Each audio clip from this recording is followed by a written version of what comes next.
Through the ups and downs, we stand tall in this journey of growth. Day by day, through the ups and downs, we stand tall in this Oh, that's journey really of growth. Day by day. Oh, there we go. Starting Good with morning. laughter again. Yes. Good morning. Well, it's better than started crying, isn't it? It is. Yeah. How are you? Not what we're aiming for. But yeah, all good here. How are you doing? Good, thank you. Tired. Wednesday. The Wednesday, usual. tired. Yeah. Yeah. I like it when I get home on a So Wednesday and it's done. Wednesday's done. what do you do on Wednesdays then? What's Ponies. Wednesdays for you? Go Oh, of and course look it is. after I say that. ponies. Yeah. Yeah. Yeah. Sounds like a dream day, Juliet. Don't you know what I mean? It will be a dream One day man's when you trash stop is another doing man's it and treasure. admit it. Yeah, that's it. Yeah. Yeah, it is one of It's those hard work. things where you stop doing it and you miss it. It's hard work, but then when you stop doing it, you miss it. Definitely. Yes. So today, Juliet, I would like to grill you on, well, not grill you, but I'd like to give people, I suppose, an outlook on what it's like to homeschool your children Okay. Maybe we and should what change your it to home experiences are. educate rather than Oh, homeschool. is that what? Yeah. Oh, okay. Am I Should we using the start wrong with the beginning? terminology? I think You see, that's I'm it. I'm a trad school person, aren't I, with my child? So I don't know what the correct wording is. Well, look, I don't I'll let really you care. give an intro on what home ed is all Mm, about because it's your domain. yeah, my notes actually say podcast on homeschool, so I'm no better, but I know that that's a thing because the point is it's not school at home. Yeah, It's yeah. education Which otherwise, is if you like. which was my understanding. Is I just thought you so from a person that doesn't understand home education, I basically thought that you take your children out of school, you decide not to go to school, because some people I do know that have taken their children out of school, and you basically follow along with the curriculum that they have in schools, but you do it at home. And that's that. That was my understanding. And I think some people do. Oh, so that you can do it that way. Yeah, I mean, why not? But that's not how everyone wants to do it. And I suppose it's all determined by your reasons for your child not being in school in the first place, of which there's so many different reasons. And what made you choose? So if we start at the beginning, then what made you choose to do home education with your children?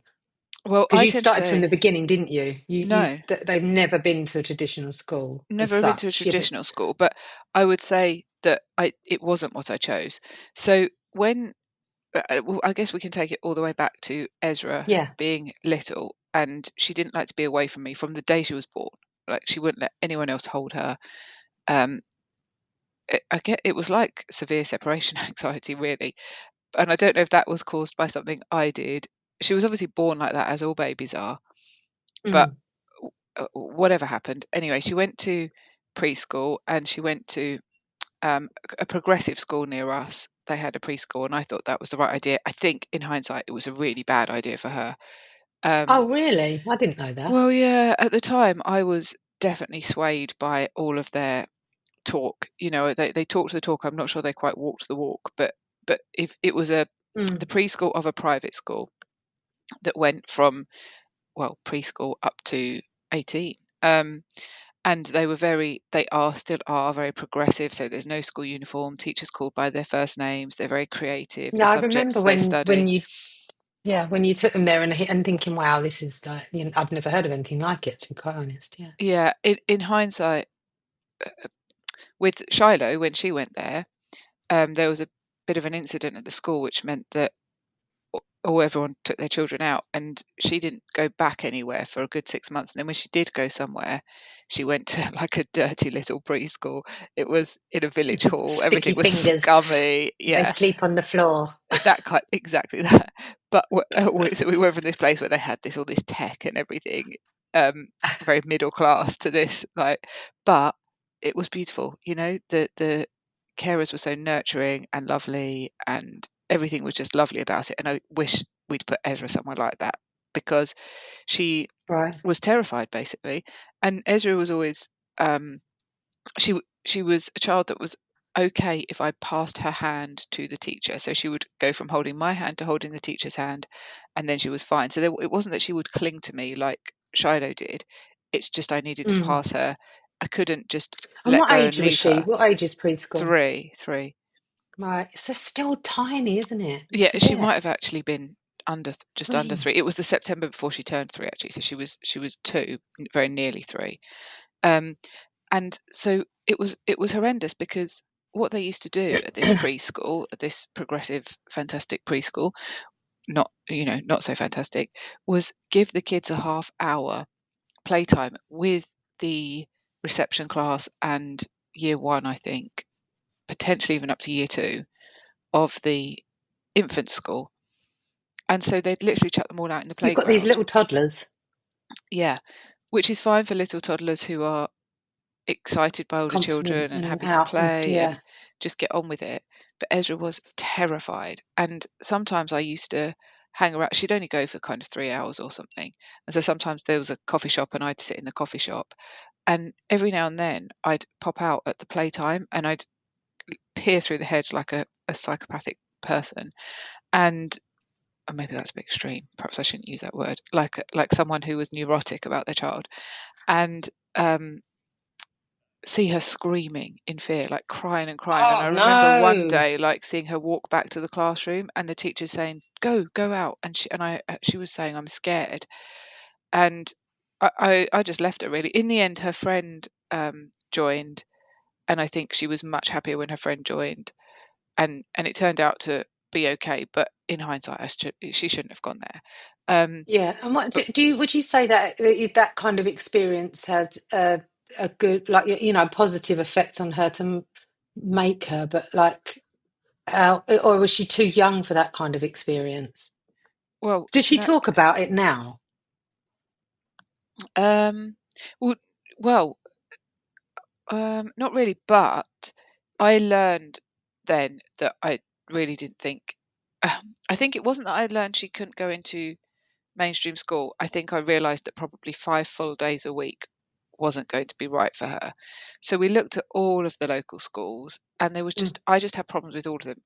Just things they said, like there were certain things I didn't believe in, and I just couldn't get past it with most of the schools. The only one Mm. that I quite liked was actually the school that had more of the kids from the more deprived area going, which I live in. Farnham's a very middle class, affluent area where people are also a little bit snobby, and so Mm. everyone wants their children to go to the we've got some of the best schools in the country, and everyone wants their children to go to those schools, and it's all about that. Whereas the one I liked was the one that was not really doing very well, and Yeah. for the kids from the deprived part of Farnham. But they combined both of their reception classes, so they had 60 kids in one classroom, and I just thought that wouldn't work for Ezra.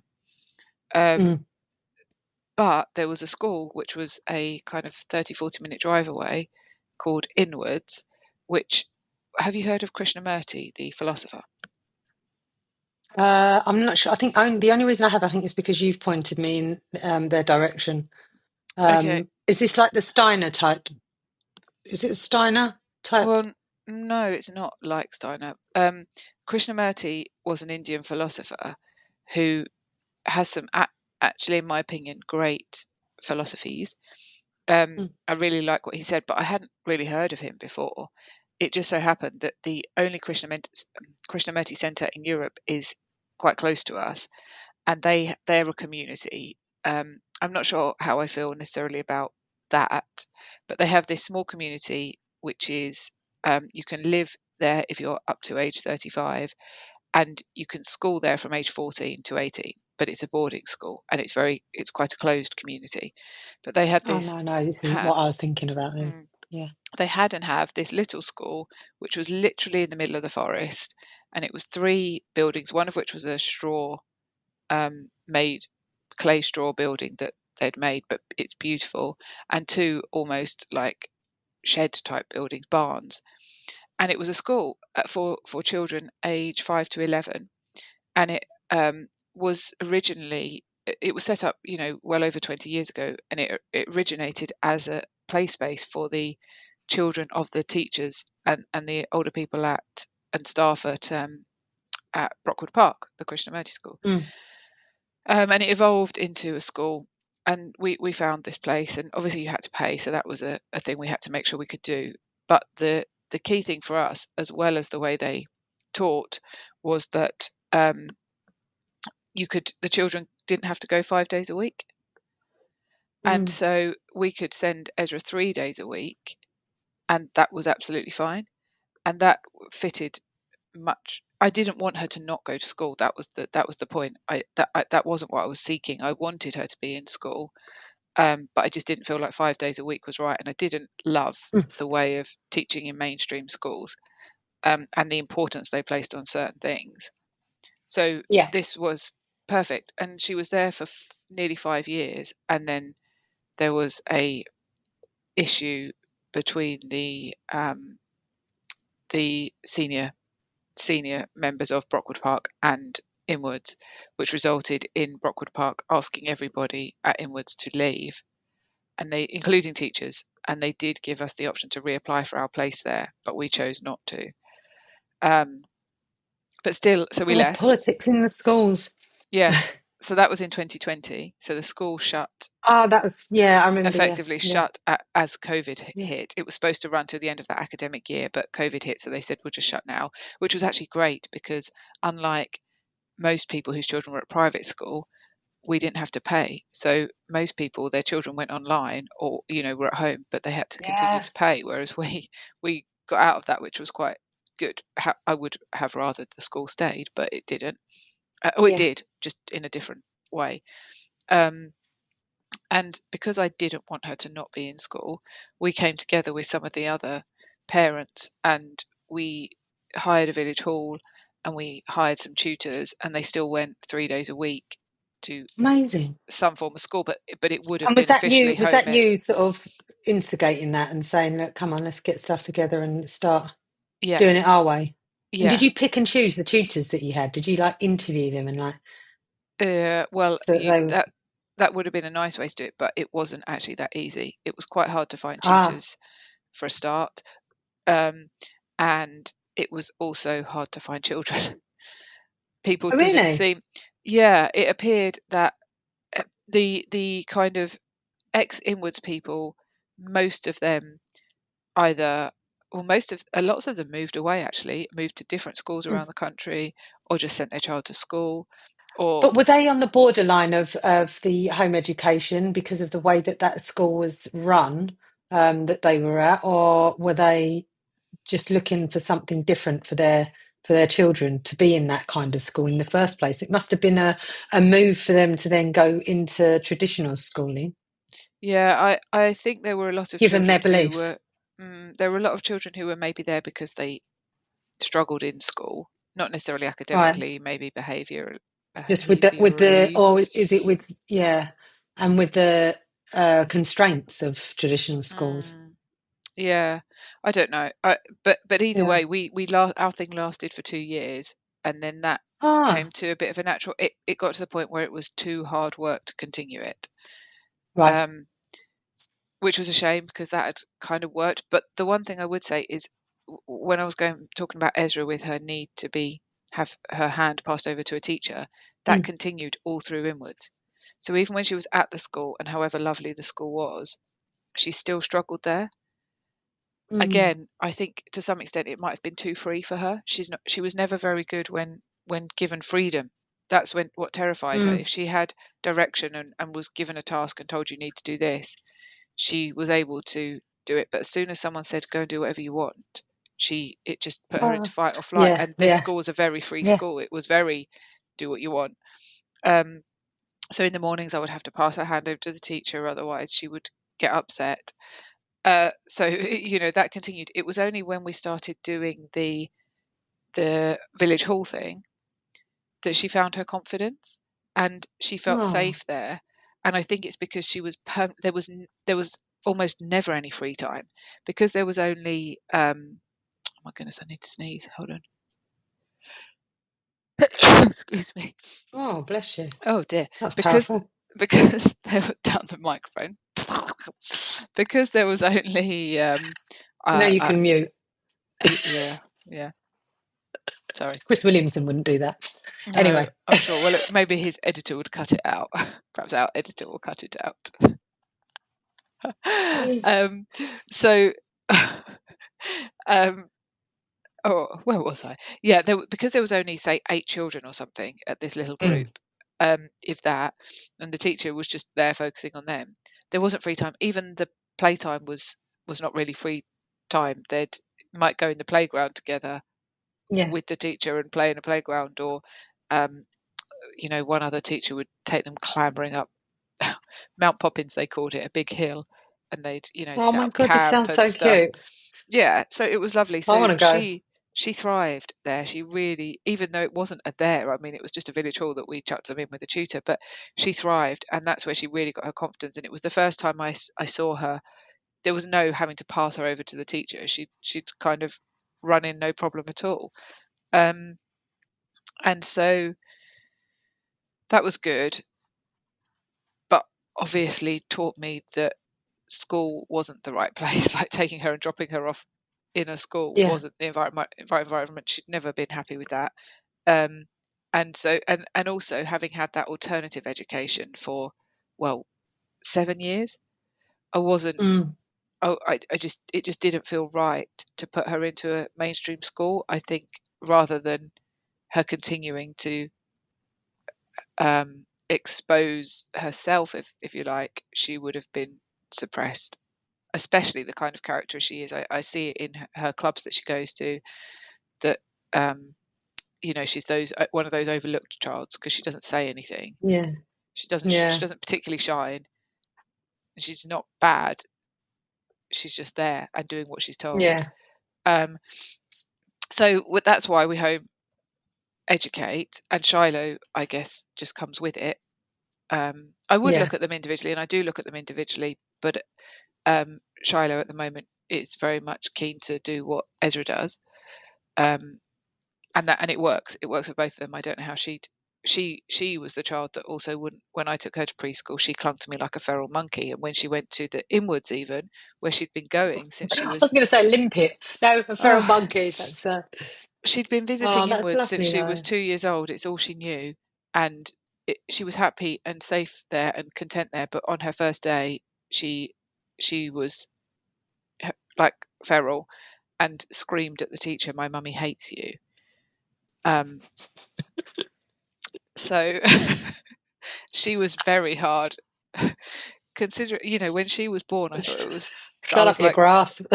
yeah. When she was born, I thought, oh, thank goodness. I had a sociable child who would run off and play with other children, who wasn't terrified of the world. Oh, Shiloh. But then suddenly put her in school, and she was literally like a feral monkey clinging to me. So it didn't really work out for her well either. And now they go to different groups and things because I still try to get them out of. I don't See, want to be just sat this in the is the house. thing. Like I learned about, like, obviously I knew that you were homeschooling, but I had a journey with somebody. I sound like a journey, not a spiritual journey, an actual physical journey with an old boss of mine to, unfortunately, a funeral of an ex-colleague. And we were in the car, and he was somebody I didn't know that well. So it was like, you've got to sit there for 4 hours driving to Manchester with your old boss who you don't Yeah. really know that well. You really haven't got a lot Awkward. to say to him. Yeah, very. But he was a lovely guy. Like, there was nothing like that. I just didn't really know him that well. Anyway, he started to tell me about the home education of his child, and he lives in Essex, and he was saying about the community aspect of it. And he said, we have a group of us, we get together, we do field outings, and we all meet up. He said there's about 20 of us that all get together, and I had no clue, and I didn't know this kind of community existed.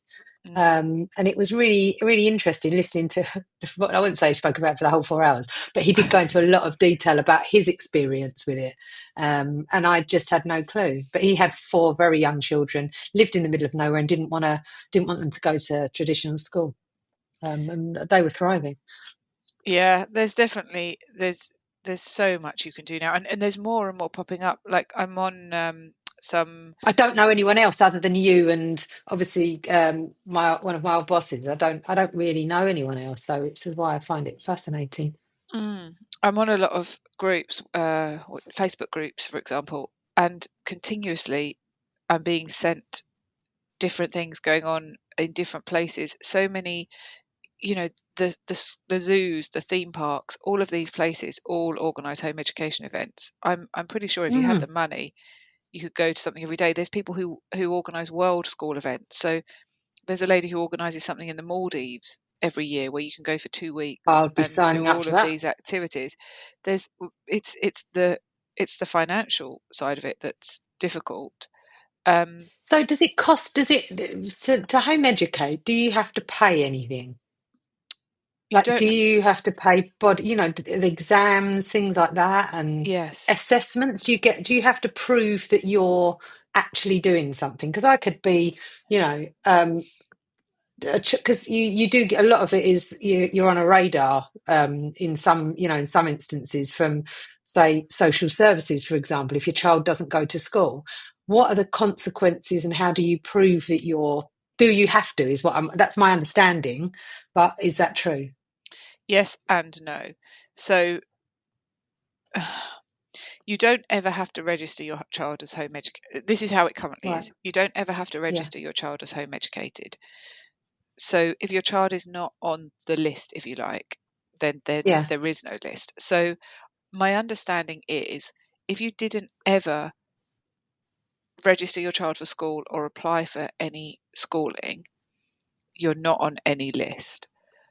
I don't know that I'm So you don't get 100%. flagged as a Well, at risk type thing because you're you not. you do if you're on a list. So we did apply for Ezra to start school just to see what school she would get into in case anything went wrong. At least she'd have a school place. And so my awareness is that she would be on a list because we applied for school through the council Mm. when she was 5 years old. When she went to Inwards, they would have had an obligation um, to tell the council that they had these children at their school. And we were Mm. told when Inwards closed that they had an obligation to contact the council and say these children have now left their school, which I think is the process for schools. If a child leaves, they have to contact the council and say the child has left. Yeah. The school was under a different county completely. So I don't know whether that message will have been passed onto our local council or not. But as yet, we haven't been contacted by them. So again, my awareness is that they kind of almost pick out of a hat who they're going to contact. And if you get contact Right. from them, you have to prove what you've been doing. So there is a Which is, yeah. commitment. I hope they don't come to me, not because I can't prove it, because I can prove everything, but that would be a Yeah. hell of a lot of work to put it all down onto paper. It's not a case of just like photocopying a few pages from a book and sending to them. It's like filling out a whole. So they do a full audit basically on you. Yeah. So I think that if you have any kind of level of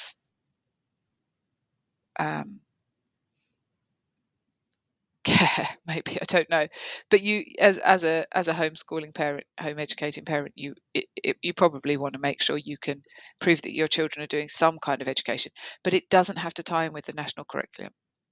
Okay, So see, this is what I yeah, thought.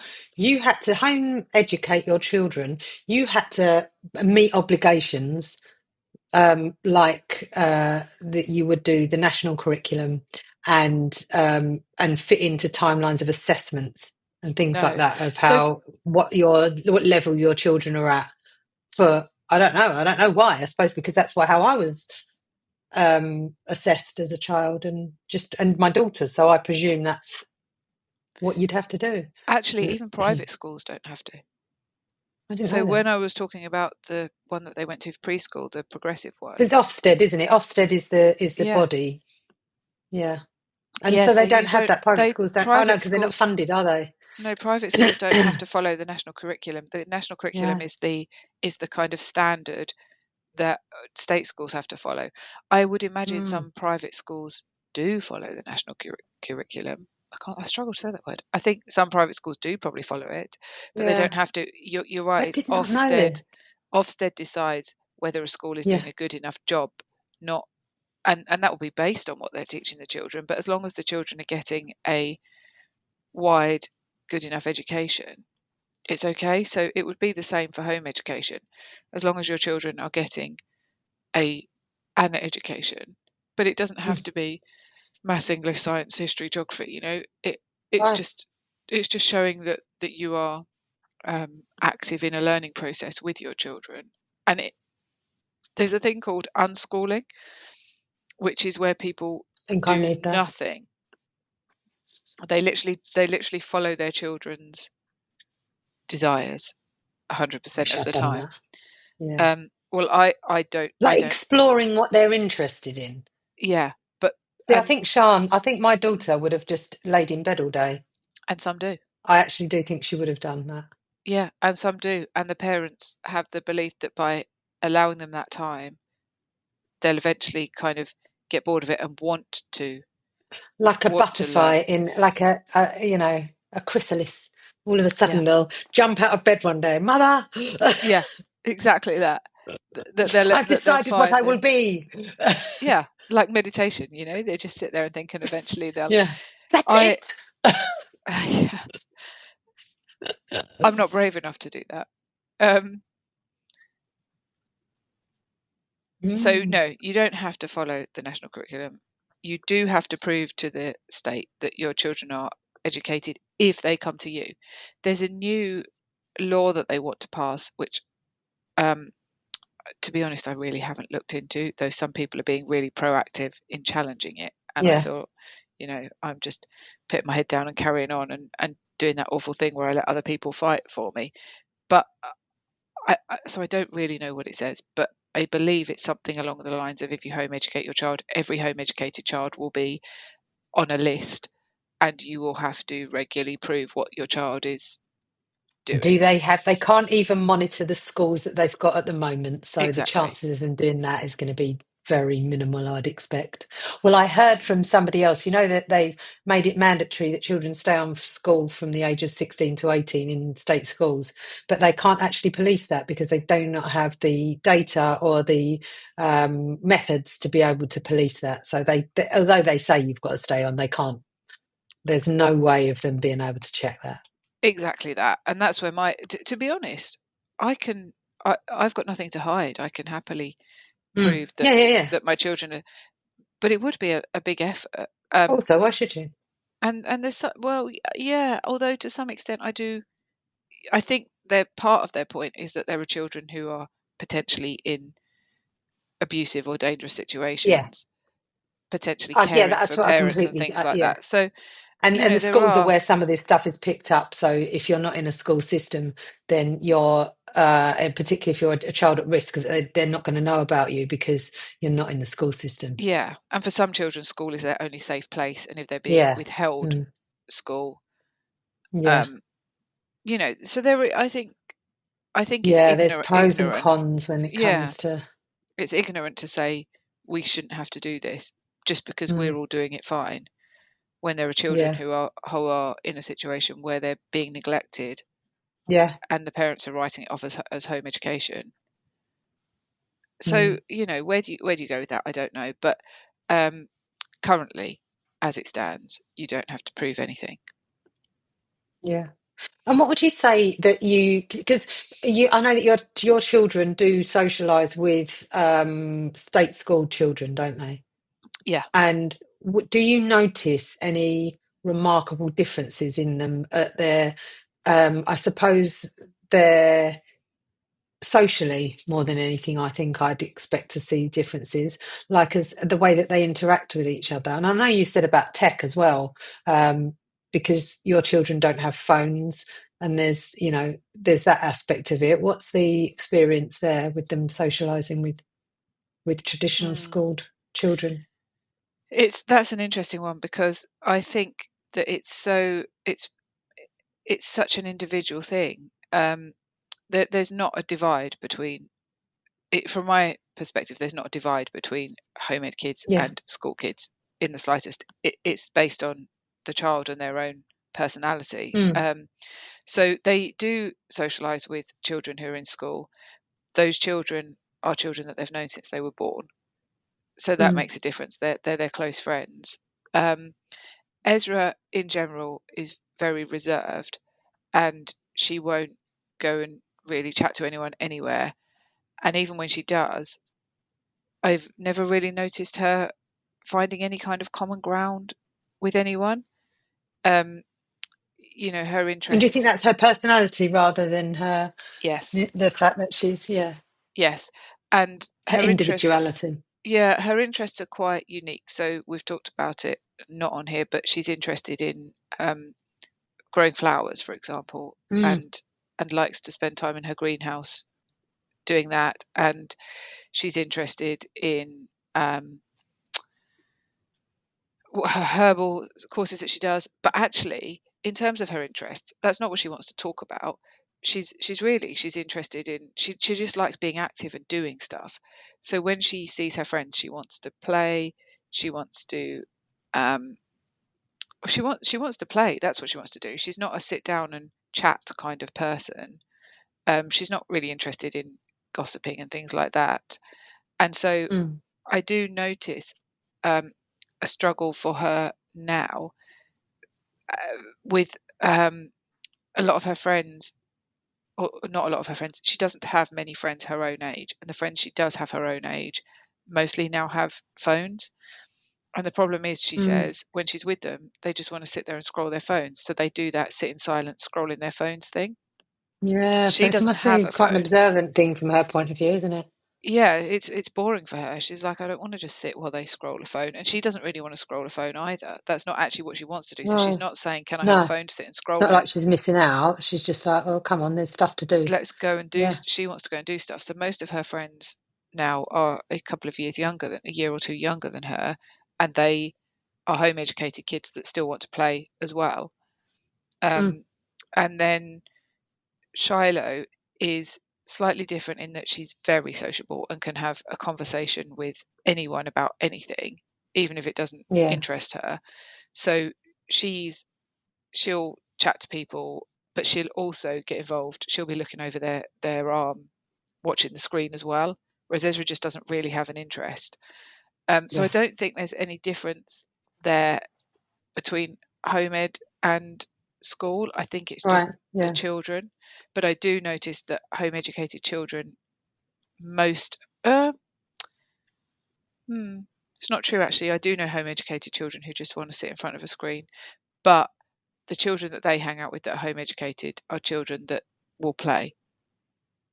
And do you think that the because I noticed, I mean, I had to move Sean's school at a critical age because of things that were going on, and the mental health aspect of children. Do you Mm. think that you notice that in a fact that you're protecting their mental health by home education rather than them being in a school that's not built to let children thrive, really?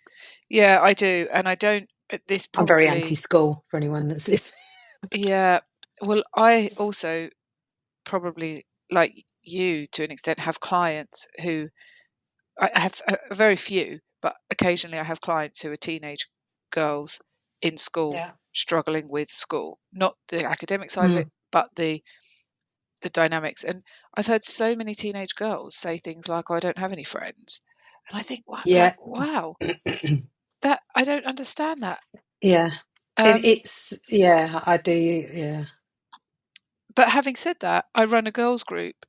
Um, for it's not for home educated children. It just happens to be on a Friday morning, so it's only home educated children that come, and it's for young girls. It's a mentoring for young girls group, Mm. journey of a young woman. It's called. It is the training I did anyway.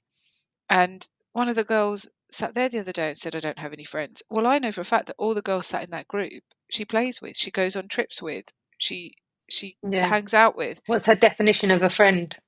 Yeah, so I wonder if children these days are a little bit confused about what a friend is to some extent.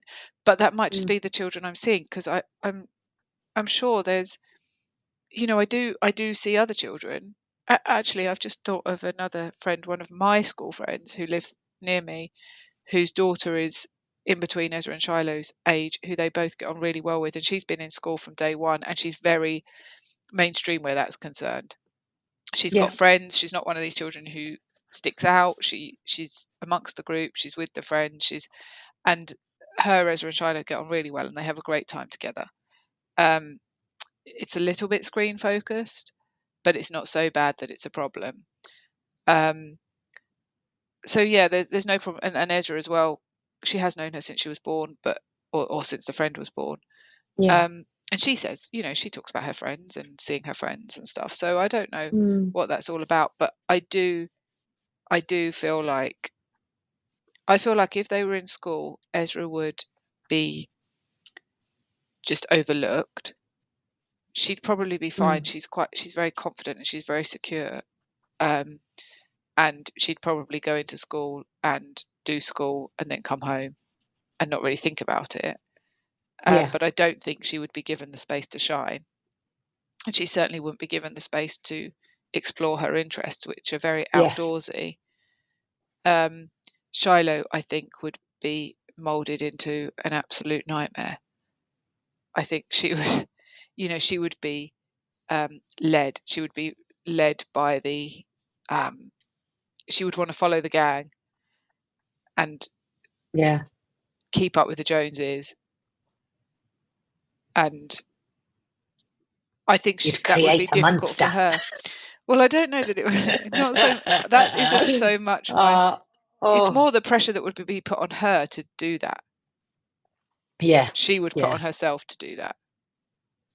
Yeah. Whereas now, I see that happening with her very occasionally in certain situations, but most of the time, she's building a confidence in herself. And do you think that this kind of education and this has kept your family unit close as well? Do you think that's been an important factor for you being close as a family and not having your children away from you for such a long time, and also not not being away from your children? Yeah, I think so. Yeah. Definitely. I don't know if other people would perceive that as a positive thing. For me, it's just a thing. But definitely, I'm sure that by 13 and a half, I was breaking away a little bit. Mm. Whereas Ezra's the complete opposite of that. Again, though, that might just be her personality. Yeah. And also the world's changed a lot. The world has The changed a stuff lot. that the stuff that we would have maybe been doing then was not the kids just wouldn't be doing these days. Sean was very homebound. She didn't really, I was out tearing it up at that sort of age, Mm, but she was very much, I just was out all the time, but she very much wanted to be at home. So I think maybe there's not the things, or that the kids don't have the same interests because of the yeah, screens, maybe. I think a lot of stuff like that is the way it is. They socialise by sitting on their screens, talking Mm. to each other in different places. And we did that. I did that a little bit. I'd talk to my friends on the phone all evening. Yeah, you see, I didn't. I used to be out with them Mm. at the park drinking cider. Well, yeah, don't get me wrong. It wasn't much after 13 and a half that I was doing that. But I didn't tend to hang around in the park because I lived in a village away from, not close to my school. And Yeah, so my friends were not within walking distance, yeah. which I think made a difference. But Yeah, and I suppose Sean's age group, they were just on the cusp of social media, so it mm, wasn't a massive thing. I think Instagram was like the photo sharing thing, and that was pretty much it. And you could send texts. I don't think yeah, WhatsApp was even a thing then. So it was kind of, she was just on the edge of that. So now it's obviously you've gone haywire. But then, we were talking about, I don't know where we were talking about this, but saying about pen pals and things like yeah, that. So is having, the social media aspect now and the communication side of things, is that just not the pen, if you not monitor it, but if you educate them on it can be useful yeah. I sometimes think that more with emails though, connection. But think how quick it is. So there's only so much to tell somebody. And if before you'd write a letter, it would take you like a while to write the letter. Oh, did you ever Everything. used to? I remember one of my friends when I was at school, she moved to Australia, and me and my friend Natalie used to get together and we'd record tapes and we'd talk on tape recorders and like 60-minute, you had 30 minutes either side. Yeah. And this was after Christ for anyone listening. So This was like voice um, noting, AC. old-fashioned voice Yeah, but noting. this was voice noting. This was and you'd record, and I remember, and then we'd package it up and we'd post it to Australia, and she would get it probably 2 weeks to possibly a month, if I remember rightly, later, and then she would then, because you couldn't afford to phone Australia, Yeah. right? In the early 90s. And then you would, because that would just be, you didn't phone Who Australia. was I this don't even know you if you did this could. with? A school friend. She didn't exchange things. Her parents, basically, I think that maybe her dad was a teacher or he was in some profession that they wanted in Australia. So they did a straight house swap. She lived in Australia for a year and then in someone's house, and they moved over to her house and then they swapped back. Yeah. So then you So reconnected when she came back. yeah, she came back to school. But yeah, she with an Australian accent. It was very strange. But but yeah, we used to record tapes of what we'd been up to because it was like this friend group that we were part of, and we'd record tapes. So yeah, back in the olden days before that was a good 2 month turnaround. Yeah, exactly. So you had something to talk about. Now it's a 2-second turnaround. And so I think you can either go down, end up. Yet I still have a lot to say. I have a lot to say, but I realized this the other day. So I talk to, the only person I really talk to on the phone is Philippa, regularly, I mean. And we don't really see each other, but well, we see each other a couple of times a year, but we'll talk on the phone a few times a week. And we talk out of, we don't talk when we have something to say, we talk when we can talk. And so I've noticed a little bit of a pattern that if I've run out of things to say, I might move into some kind of rant or moan about something that probably isn't actually a problem, but it's almost like just filling the time, just finding something to talk about rather than saying, actually, I've got nothing to talk about now, let's end the call. And that can be quite toxic. Yeah. But then is that what you'd, if you were in person, would you talk like that? Yeah, Is but it you'd more the know. fact of the distance? Well, if you're in person, we might be doing something, so there'd be less talking. Yeah. Yeah. We would be Wow. talking, but it would be interjected with what we're doing. And do the girls? I know they don't have, obviously. We started onto this about them not having phones, but do they talk to friends on telephone? Do they? Because obviously I know they don't have phones, but how do they communicate with their friends if they don't? Like we were saying, we had phone, like we would use landlines, say, or we would. I'd obviously be at school, or you were at school as well, weren't you? So you'd make arrangements with your friends at 13 to, we're going to meet down the park after and things like that. How does Ezra communicate with her friends, or is it for Well, you? she doesn't really, and that is something that I don't worry about it, but it's on it. It kind of is there in my mind because exactly like you say, I was probably calling friends and making arrangements and stuff Yeah. at that age, or at least shortly after that anyway. Phone boxes we'd use. Phone boxes Yeah, were a good one. yeah, Meet you at the phone box, and then you could ring the phone box if you were going to be late. yeah, exactly. They've got most of their friends are joined, all of their friends are joined really, and Shiloh tends to naturally gravitate to children a little bit older than her, and Ezra children a little bit younger than her, so they kind of meet in the middle. Nearly all of their friends Handy.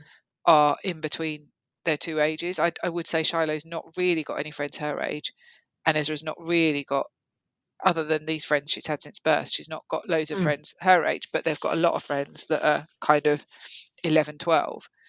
And so they've got one friend who moved from not too far away from us to a bit further away, so they don't get to see so often now, and they have a little WhatsApp group with her on my phone. So they have a separate WhatsApp channel to what I have with the mum, and they'll message her. Yeah. And in fact, she did phone them the other day, and they didn't.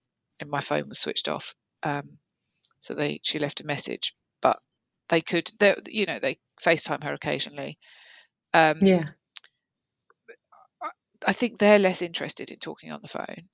I think they get on the phone and they're a bit like, I haven't really got anything to say to you.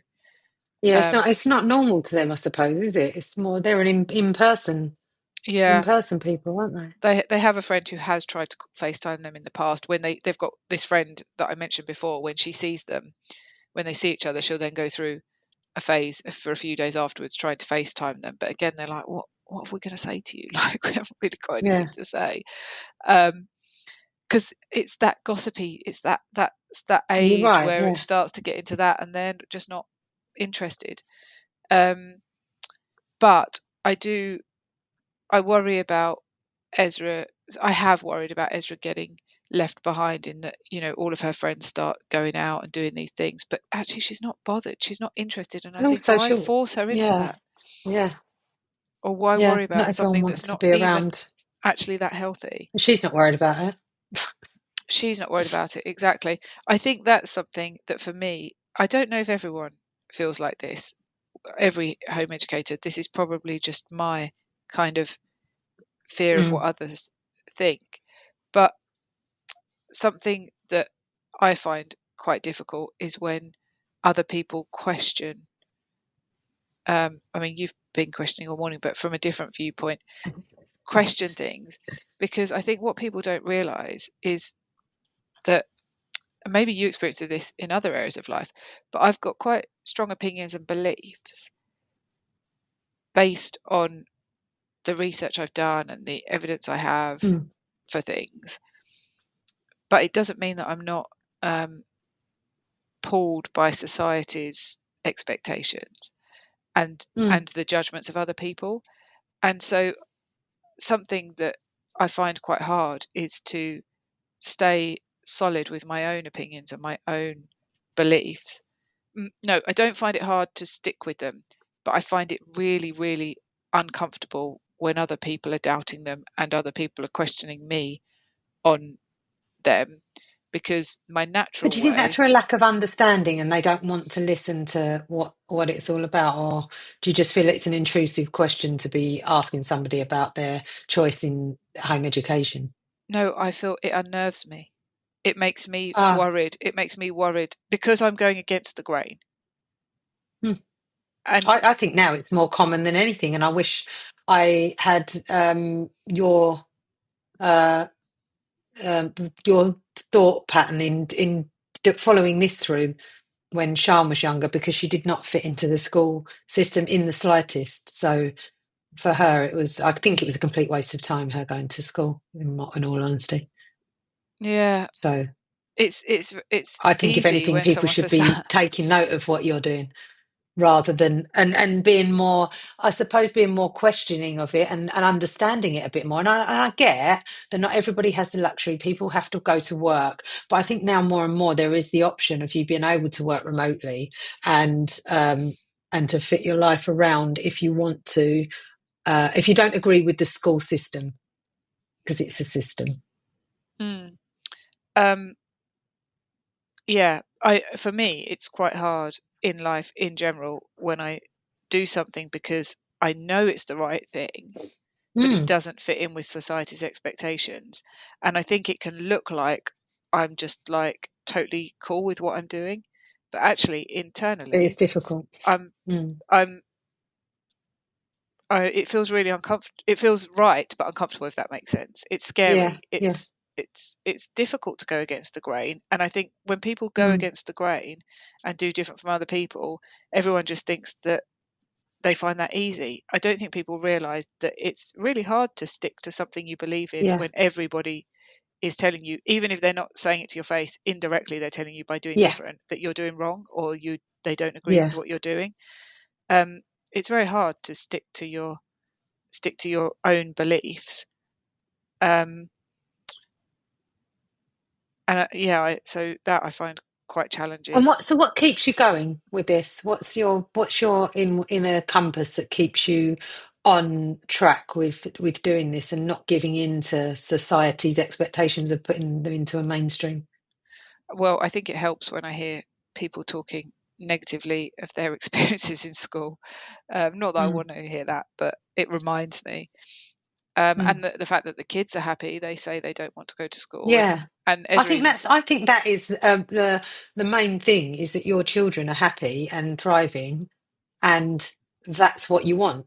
You know, yeah, the absolute awfulness that I had to go through with Sean at school whilst trying to work as well, was just absolutely horrific, and I would never want that on anyone else's children. And I think it happens an awful lot, and unfortunately, I think a lot of parents don't necessarily listen to their children when they're trying to tell them that things are like that, or they, you know, they're just like, well, get it on with it, you know. Like some of the kids that I've worked with have, you know, when I've said to them, you know, you explain to mum blah, and they're like, oh no, she just laugh at me and just tell me, because, and it's not, this is no throwing any shade on the parent. It's because their experience in school was, you got told off because of this and whatever else, and therefore that's, I can yeah, understand how the parents are like that, because they don't know any different. But perhaps if you sat and listened to your child, you might actually think a bit differently about how they're being treated in the school. yeah. Lots of people just say, well, that's what happens in school, Yeah, they accept it. But and perhaps if they didn't, you've got to deal with it in life. So why mm, not? So yeah. start dealing with it now. Type. Yeah, Mm. yeah. I think so. I Which think now, as I've evolved in my belief system, I'm like 100% behind you, and the way that you've uh, managed the schooling, or not the education, should I say, not the schooling. yeah. On the Yeah, flip side, it is probably important to remember that there's so many aspects to it. There's the financial side of it. I mean, we yeah, spend probably yeah. What's the maybe. cost? What are you paying for? Well, we pay on a Monday. They do an online school, which we pay for. They do maths, which is actually in alignment with the national curriculum maths, but Right. we have to buy all of the workbooks for it. They're not expensive, but it's still a thing. Yeah, I remember the Um, cost of the the books that you had to buy for them to do revision, that I doubt Sean even looked at, but they were very expensive. yeah, on another day they do a Never group mind times two. that they go to, and we have to pay for that group. Um, we do the ponies, which we have to pay for. Um, Mm. they go to another another couple of groups which we have to pay for, and then they do the Yeah. normal after school clubs, like Ezra does lambda, Shiloh does dancing. So They would you say that the entrance point for this isn't for everybody? I think that you can probably do stuff a lot cheaper than we do it if Right. you just, but then you've got Like, is home education a privilege, would you say? I think it probably is. I think Yeah. could you do it for free? Well, not certainly not once you get to, well, okay, there's so many ways of doing it, and yeah, you probably could do it Yeah. You significantly could cheaper find a than we do way, it. but the way that you do it Yeah, is yeah. and then you could spend even more money than us and have an even, like I Yeah, would, yeah, this is what I mean.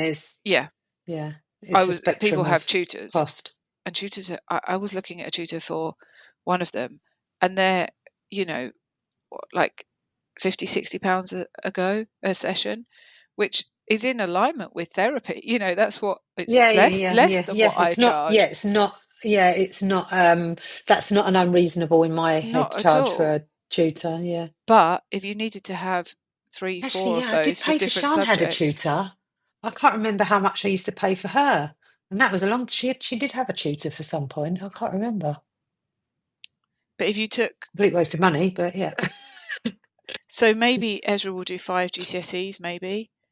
So if she needed to Mm, have a tutor for all 5 GCSEs, that's like 300 quid a week. And if you do that for two yeah, children, you're paying 600 quid a week yeah.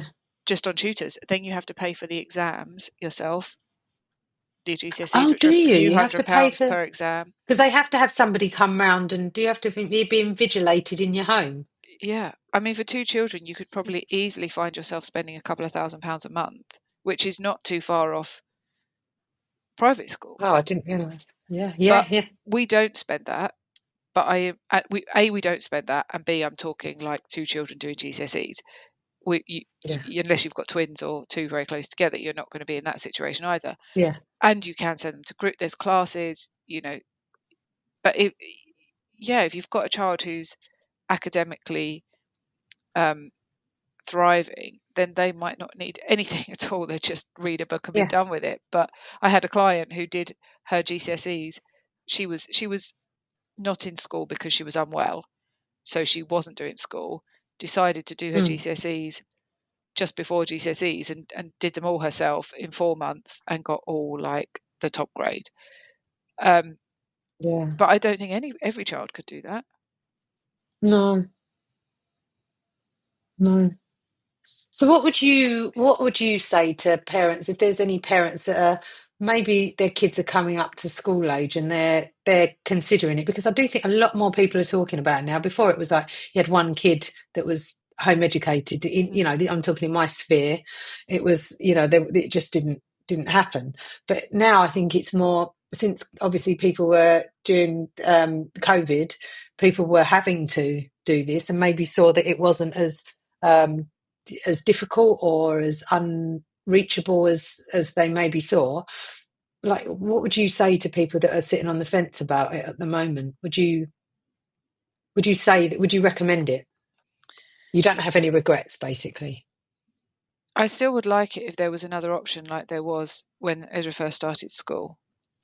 I think they really enjoy when they go to the couple of groups that they go to for the whole day, and they're away from, it's not being away from home, but they're with their friends in a nice environment, doing Socializing. fun stuff, kind of having entertainment provided for them the whole day. It's a learning environment, but they're not having to just think of games to play with each other. Sort of a half and half thing. A hybrid for you approach, would be, I think, is what works really well. And I don't know what will happen as Ezra she's already would be in year 8 at school, and the clubs that she goes to right now, the groups that she goes to that she really enjoys are up to age 11 or 12, and she's 13 and a half.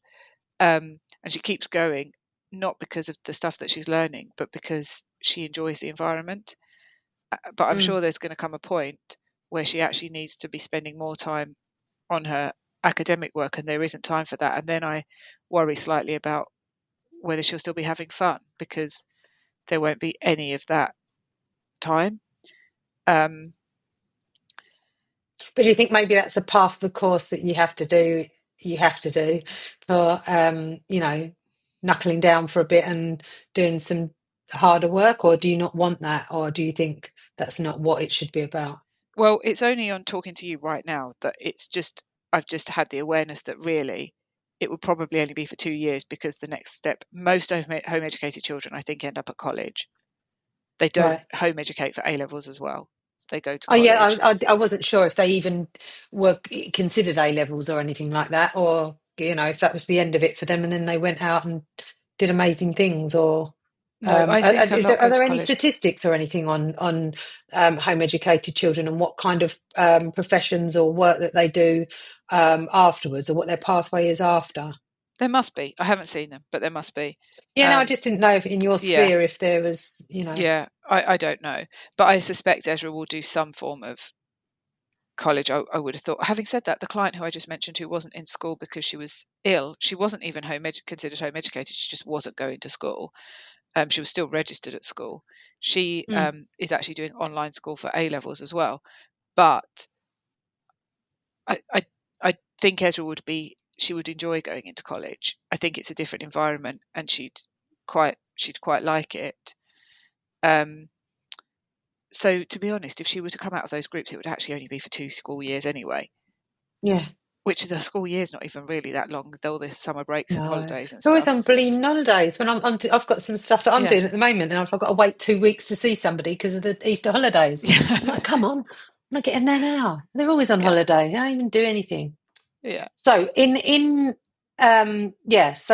your view is a hybrid approach would be the perfect if we were to look into a perfect future for our children, because I despise the school system on a personal level, and obviously you don't have the experience of having your children in there because you've gone and made this amazing path, but your view is a hybrid approach would be beneficial to the growth of children as a whole. I think so. And before we sign off, I should actually say that flexi schooling is a thing, is permitted, I didn't know and that. the school has to agree to it, but it's down to the Oh, what? head So hold teacher of on. the So school. state school, I could go to the schools around here and just say, look, she only wants to do 2 days a week, and you Or can do 3, that. yeah. But the head teacher has to agree to it. So not every head teacher is going to agree to that. And I would imagine they're more likely to That's agree to 3 interesting. or 4 days than 2. But yeah. That would have benefited, yeah. And I don't know if that's Particularly, a I senior suppose, if school you. thing or just a junior school. But That's interesting. Oh, there's so much to learn about all of this. I think I personally think people should be more inquisitive about, and I think it's made it since the homeschooling during lockdown. I think it's made it a bit more prevalent, the fact that children can do it, and that it's an option for everyone. Yeah, the home thing, at different levels. The thing at lockdown to always remember is that children weren't going anywhere. So it was all at home. Whereas most home educated children are out they of are the allowed to leave house. the house Well, most of them are out of the without house wearing most of the masks. time. They often have parents in tow, but there's clubs running all day. There'll be there's sports clubs, there's Because I think that was a study stigma, clubs, wasn't it? It was like, oh, but they're not socialized. They're not socialized. That was the main thing. Home educated kids are just not socialized. well, they're That more, was a yeah. main thing, wasn't it? But my experience is they're more socialised, because if you Yeah, think of the sounds like it. dysfunction of school, you sit in the classroom with the same children next to the same person, all of the same age as you, and don't leave that environment. Whereas home educated children are mixing with people of different Movement. ages all the time, with different groups of people all the time, in different circumstances all of the time. I think, yeah, that's a really like ignorant viewpoint. I think it's actually the complete opposite. In fact, the fact that many school kids are just scrolling their phones the entire time, whereas the home educated ones, many of the home educated ones are not. Having said that, there's lots of home educated children who just scroll their phones all the time, and lots that just sit at home gaming all the time. I can't pretend that they're not. But then there's kids that sit in school on their phones all the time because the teachers can't be bothered to tell them to get off because it's too much of an argument, from what I hear. And there's schools that don't allow phones, so it's all so different. But I don't think home educated children they're just children like children in school as well. Yeah,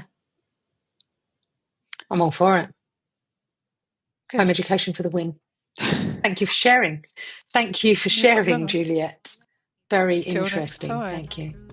Until next time, indeed. Adios. Together we'll grow, grow, grow, grow, grow, grow. Grow together we'll grow, grow, grow.